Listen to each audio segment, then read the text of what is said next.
Mən birinci bilirsən nəyi demək istəyirəm? Demək istəyirəm ki, sadəcə olaraq mən orada ölməli deyildim deyə ölmədim. Bu əsas məsələdir. Amma digər şeylər nə oldu? Bir, oradan da nəfəs alıb nəfəs vermə texnikası. İkinci, səbir. Səbirli olmaq. Ora uzun bir yoldur və sən səbirli olmalısan hər addımında, hər nəfəsində. Çünki səbirli olmasan sadəcə olaraq yolun ortasında dayanacaqsan və getməyəcəksən.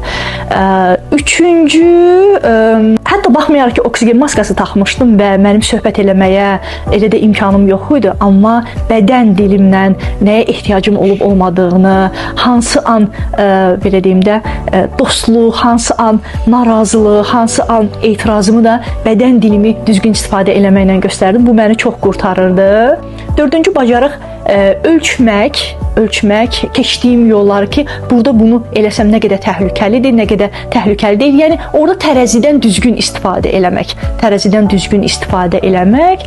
Biri də bu olardı ki, indi gələnləri deyirəm, çox idi mənə kömək edən anlar. Biri də bu olardı ki, bu da mənim çox xoşuma gəlir. Ayağımın altında olan daşlara, ayağımın altında olan belə deyim buzlaqlara güvənmək. Çünki hər bir alpinist bilir ki, əgər o ayağını inamla qoymursa, mütləq şəkildə yıxılacaq, mütləq şəkildə sürüşəcək və təhlükəyə düşəcək. Güvənmək, sadəcə olaraq güvənmək.